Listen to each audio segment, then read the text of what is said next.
Presiden ke-7 Republik Indonesia Joko Widodo bertemu dengan Presiden Prabowo Subianto di Jalan Kertanegara, Kebayoran Baru, Jakarta Selatan pada Jumat malam. Dan tentu saja pertemuan keduanya memunculkan sejumlah spekulasi di ruang publik. Untuk membahas terkait dengan pertemuan kedua tokoh ini, sudah terhubung secara virtual bersama dengan kami, Direktur Eksekutif Trias Politika Strategis Agung Baskoro. Selamat sore Mas Agung. Selamat sore Mbak Soza, pemirsa semua. Baik, terima kasih telah meluangkan waktu bersama kami di Berita Satu Sore. Mas Agung, kemarin malam kita melihat ada pertemuan dua tokoh, Pak Presiden Joko Widodo dan juga Presiden Prabowo Subianto. Anda melihat pertemuan dari antara keduanya ini apakah benar suatu bentuk spontanitas seperti yang dikatakan Pak Prabowo mengetahui Pak Jokowi di Jakarta mengundang makan, atau ada unsur lain yang Anda baca dari pertemuan ini? Ya otomatis ya Mbak Soza ya. Jadi pertama secara profesional mungkin ini kangen-kangenan ya. Sekaligus merayakan antara petik kemenangan di pilkada kemarin. Ya. Atau bahasa Pak Jokowi ini kunjungan balasan seperti itu. Tapi di luar itu secara institusional suka atau tidak, kita tahu Pak Jokowi baru saja dipecat ya oleh PDIP. Sehingga memang beliau butuh semacam obrolan dengan Pak Prabowo untuk memastikan langkah politik beliau ke depan memang senapas, seirama dengan arahan ataupun masukan dari Pak Prabowo. Karena biar bagaimanapun kalau misalkan ke depan masuk partai yang sudah ada, otomatis perlu restu dari beliau ya Pak Prabowo. Pun kalau misalkan mendirikan partai baru juga demikian. Ya, atau misalkan beliau tetap mengambil jalan independen seperti pilkada kemarin ya, mengendorse 80-an kepala daerah yang berkontestasi, dan sebagian besar dari itu menang ya.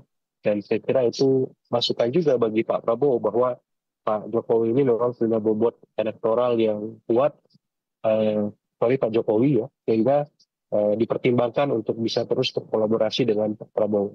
Nah di luar itu secara elektoral Pak Jokowi ingin memastikan beliau tetap berada di orbit strategis kekuasaan, sehingga memang berkomunikasi dengan Pak Prabowo sebuah keniscayaan.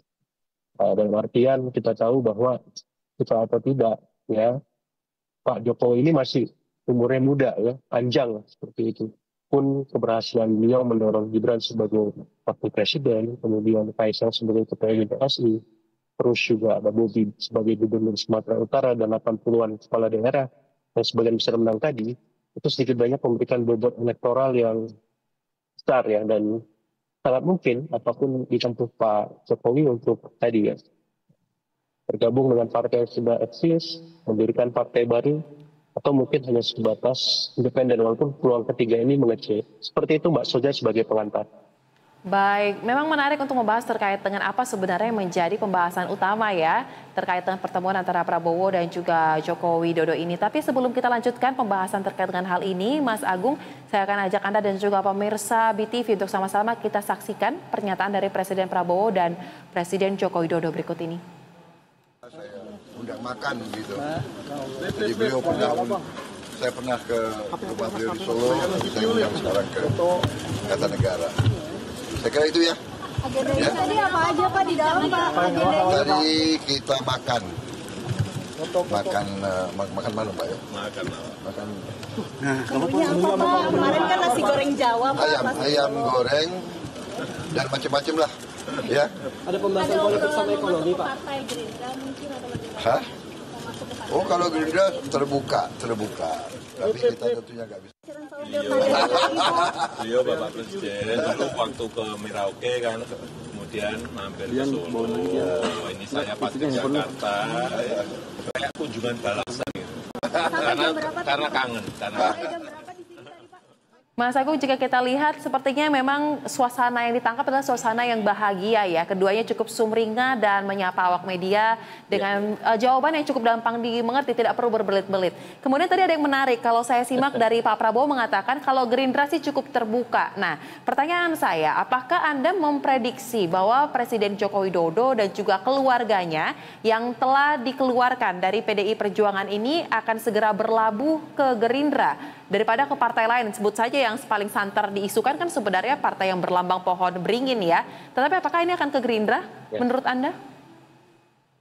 Iya, kemungkinan itu terbuka ya Mbak. Tapi kita tahu selain Gerindra yang menawarkan, ada Partai Golkar yang langsung memberikan status anggota kehormatan ya kepada Pak Jokowi, Mas Gibran seperti itu. Kemudian ada juga Partai Amanat Nasional. Hanya saja kalau merujuk ya para ex-presiden sebelumnya, kita ambil contoh Pak SBY ya, Ketua Majelis Tinggi Partai Demokrat, itu memang punya bobot kekuasaan yang sangat besar ya, 50%. Ya, Ketua Majelis Tinggi Demokrat bersama dengan Ketua Umum Demokrat AHY 50%, jadi sangat besar seperti itu. Kemudian Ibu Megawati di PDIP bahkan 100% bobot kekuasaannya mempengaruhi partai. Artinya kalau misalkan Pak Jokowi bergabung ke Gerindra atau ke Golkar atau ke PAN atau partai lain, itu partai-partai tersebut harus siap ya memberikan dan terpetik minimal porsi wewenang atau kekuasaan 50% tadi. Bahkan sampai pada level 100%. Apakah Pak Prabowo, Pak Bahlil, kemudian Pak Zulkifli Hasan, atau yang lain, ketum yang lain berkenan dengan arahan semacam itu. Nah itu pertanyaan mendasar dan hal paling fundamental yang publik juga ingin tahu. Sehingga memang kemungkinan kedua mengemuka ketika memang ada arahan dari Pak Jokowi untuk misalkan membuat partai baru karena lebih leluasa beliau mengorkestrasi segala instrumen politiknya, ya mesin-mesin politiknya bersama Projo atau kelompok relawan lain, ya sehingga lebih optimal dan membuktikan juga apakah mesin politik yang beliau miliki selama ini konversi ataupun terkonfirmasi memang cukup konkret jika nanti berlaga dalam pileg ya untuk memenuhi parliamentary threshold seperti itu. Tapi terkait dengan opsi yang Anda sebutkan kemungkinan untuk dapat membuat partai politik baru dengan di belakangnya kan kita tahu ada Projo yang selama ini selalu setia mendukung Pak Joko Widodo. Apakah ini probabilitasnya sudah mencapai angka 50% sejauh ini menurut Anda Pak, Mas Agung?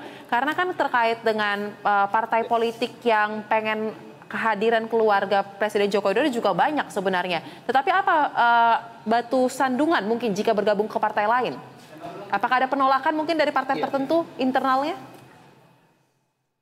Ya mungkin saja Mbak, karena kan tadi ya saya sampaikan di awal bahwa ketika Pak Jokowi dan keluarga masuk itu punya mesin politik ataupun bebas elektoral yang besar. Apakah konversi itu bisa sebanding dengan yang ditawarkan partai yang akan mereka masuki? Apakah itu Gerindra, apakah itu Golkar, PAN atau yang lain?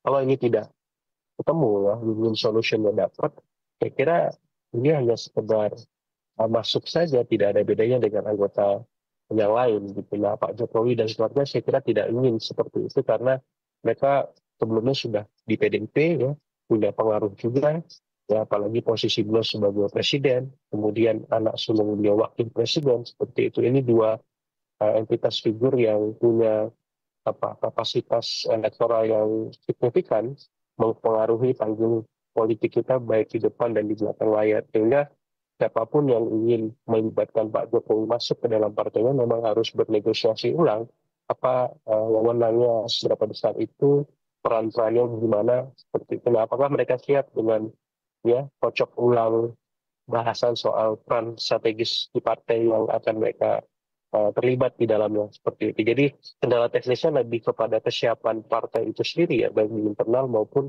di level ketua umumnya. Karena biar bagaimanapun ya partai kita ya partai yang memang saham terbesarnya dimiliki ketua umum ya, kecuali Partai Golkar seperti itu. Nah yang kedua memang yang jadi soal Pak Jokowi ini kan dalam tanda petik sudah biasa mengorkestrasi semua instrumen-instrumen kekuasaan, instrumen-instrumen elektoral secara maksimal dengan ya rasionalisasinya di beliau seperti itulah.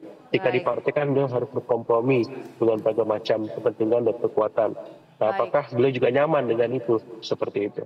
Baik, terakhir singkat saja mungkin Mas Agung, dengan adanya kehadiran Presiden Jokowi bertemu dengan Presiden Prabowo dan juga sampai dengan di titik ini setelah purna tugas, apakah Anda setuju jika dikatakan bahwa Presiden Jokowi tetap menunjukkan bahwa meskipun ia sudah purna jabatan, ia masih memiliki pengaruh, masih memiliki taring, seperti apa?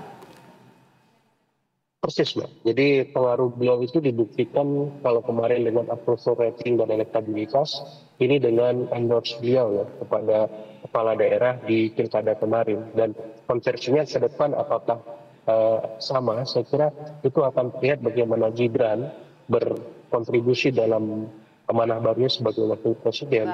Kaisang sebagai Ketua Umum PSI dan Bobi sebagai Gubernur Sumatera Utara sekaligus 80 kepala daerah lain yang memang juga endorse kemarin. Jadi kita akan lihat bagaimana efeknya pada Pak Jokowi, dan Pak Jokowi secara person itu juga punya peranan paling besar memastikan bahwa beliau memang punya makna elektoral yang solid, konsisten dan kuat ya seperti itu. Baik, terima kasih Direktur Eksekutif Trias Politika Strategis Agung Baskoro untuk ulasan yang menarik bersama kami di Berita Satu Sore. Salam sehat. Sama-sama Mbak Toga.